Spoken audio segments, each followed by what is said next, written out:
Well, welcome to Gardener's Cottage Baking Channel. Haven't done a cookery one for quite a while, so this is going to be an interesting video for you. I hope it's my all-time and foolproof recipe for making scones. It can be adapted for both fruit and plain scones. For this you need a pound of plain flour. We've got 4 ounces of margarine I'm going to use. If you want to use butter, then do so, but for this recipe I think it works just as well with a cheaper cooking margarine. So that goes into the mix. We've got 6 level teaspoons of baking powder. Now notice we're using a plain flour and baking powder.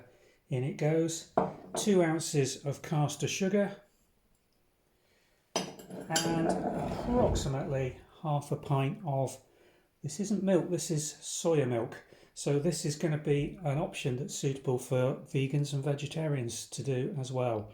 So let's get that into the bowl. Before I start putting the milk on, what I'm going to do is just get my hands in there and work the dough to get it into a crumb. Just work the butter, or margarine in this case, into the flour and start breaking it up so you get a fine crumb. This helps mix all that baking powder well into the flour as well. I've found over the years sieving the flour really doesn't make that much difference to the outcome in this recipe, but by all means, if you're a fan of sieving your flour, it's supposed to get some more air into the mix and make a lighter scone. But you can see the consistency here, it's starting to just form a little crumb in there rather than just be a flowing flour mix. We have got, if I crush it, starting to hold together, and that's the sort of consistency you want to get. Make sure you're getting right the way down to the bottom of the bowl, and then when you're happy that the consistency is the same all the way through that flour mix, then it's time to start with the messy bit. Start adding in some of this liquid. So I'm just going to create a well in the centre.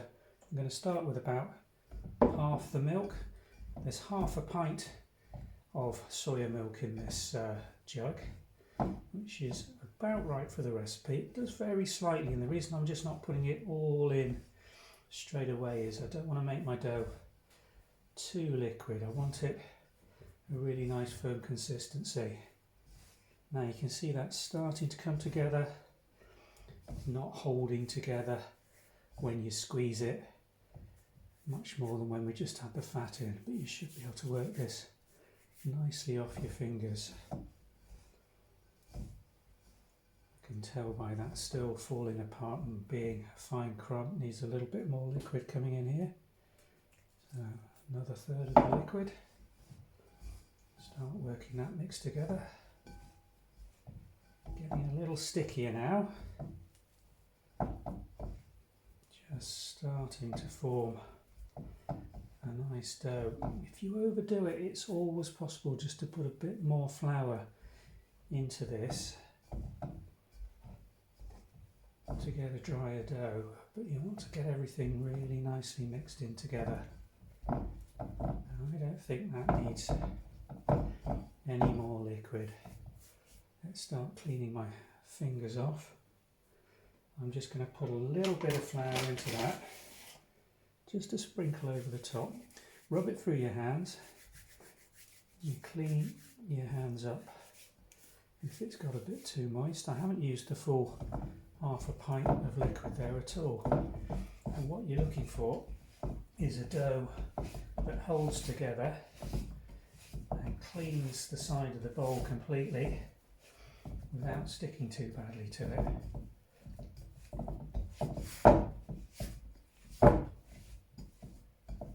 There we go, I think that's just about right. Forms a nice dough ball, still a little on the sticky side,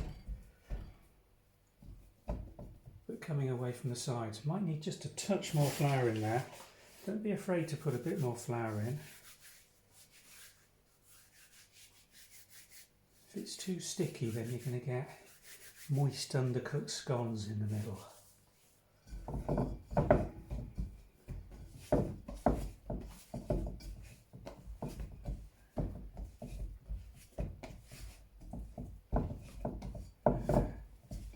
That's about right.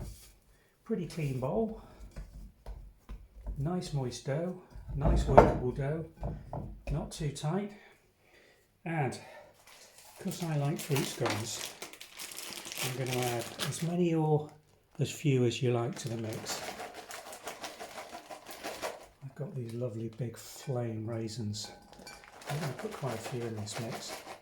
So this is going to make probably at least 8, maybe more scones, and then just work those all through the dough.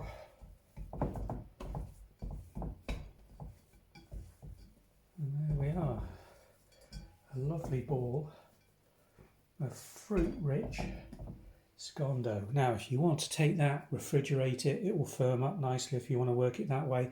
I'm going to cook this straight away, so what I'm going to do now is just get a baking tray ready and then flour a surface, and we'll flatten out our dough into quite thick. I like big scones, so I'm going to show you making these with some big cookie cutters. Let's get set up for that. Okay, so I've floured my surface here. No need for a rolling pin with this, just flatten the dough down. If it's a bit too sticky, get some flour on your hands. But you want to be able to rework this and make another pad of dough if you want. A nice big cutter starting at the edges.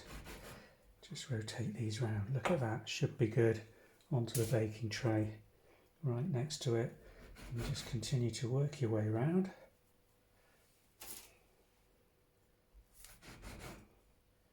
You should get 8 to 12 out of a pound of flour. We'll see how we get on with this. I like to make them really quite nice and thick. These are going to rise quite a lot when we cook them in a second. So, got 7 out of the first press, just about. Now, I'm not going to risk it. Now, beauty in having a nice moist dough is you should be able to rework this back into a ball dough round, and then be able to flatten it out. Whoops, sorry about that. Got a Weimaraner at my feet waiting for me to drop something. 2 more, and there's my 9 so far, and then with the last one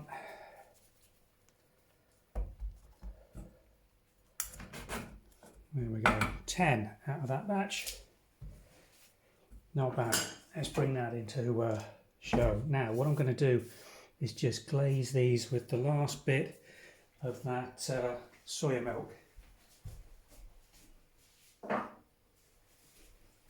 Just getting my brush. Here we go. Just a light painting over with the soya milk. Can use egg if you want. I'm going to keep these vegan.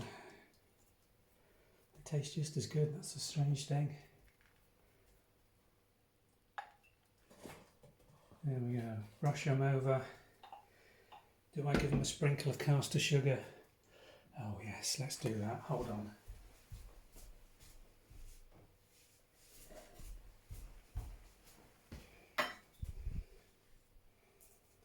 Just a little.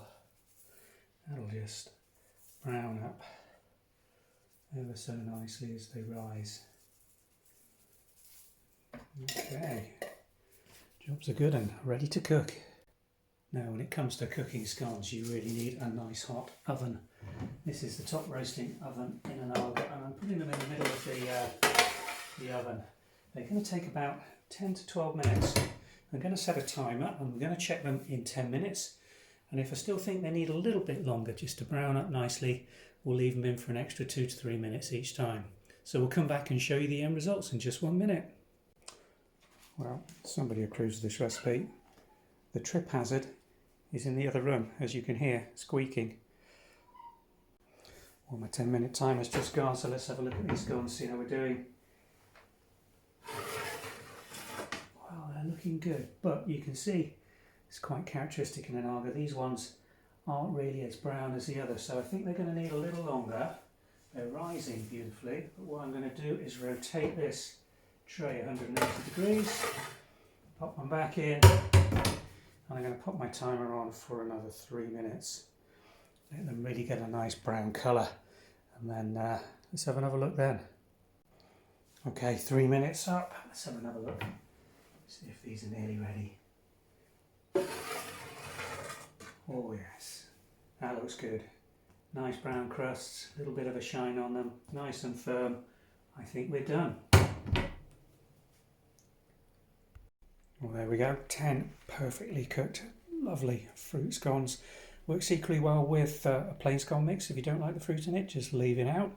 Another little twist on this, bit of orange zest, just grated orange zest into the mix with the fruit, or as a plain scone, really does work really well. That's a little trick we learnt from one of the tea rooms here in Norfolk.